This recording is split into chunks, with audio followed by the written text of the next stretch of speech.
Bahor naqadar go'zal fasl. Mana shu go'zal faslni aksariyat kursdoshlarimiz yoqtirishmaydi. Sababi esa mana shunday allergik xastaliklar sabab.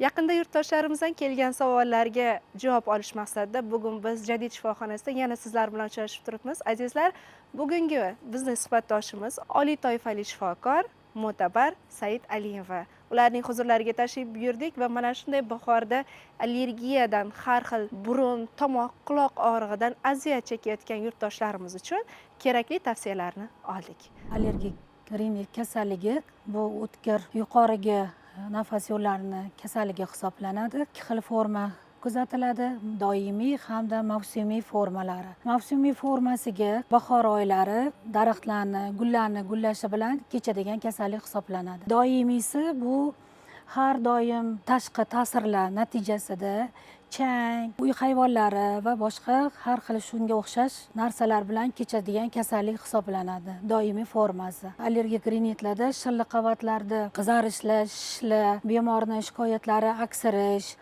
burun bitish holatlari kuzatiladi. Formalardagi allergik rinitlarda ham burun bitishi holatlar kuzatiladi. Obyektiv ko'rganimizda shilliq qavatlar shishi, chig'anoqlashishi, qizarishlar, shilliq qavatlarda qizarish holatlari kuzatiladi. Nasldan naslga o'tishi kasallik ham hisoblanadi. Bu kasallikda qanaqadir turtki sababli bolalikda bo'lmasligi mumkin. Kattaroq, o'spirin, 17-15 yoshlardagi holatlarda gormonal o'zgarishlar natijasida ham kelib chiqishi mumkin, hamda homilador ayollarda ham kuzatiladi. Asosan allergolog hamda lor shifokorlari tomonidan davolanadi.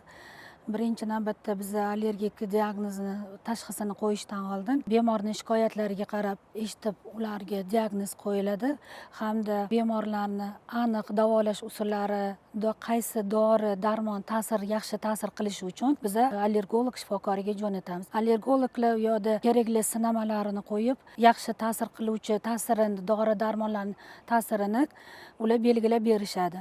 O'shanga qarab biza davolash ishlarini olib boramiz. Bizda Jadid shifoxonasidan uzoqlashmang, eng yaxshilari Jadid o'zida deb qolamiz. Azizlar, mana shu bahor mavsumida sizni qiynayotgan qanday muammolar va qanday kasalliklar bo'lsa, mana shu botimiz orqali murojaat qilib yo'llashingiz mumkin. Biz sizlarga kerakli mutaxassislar orqali javoblarni yetkazamiz.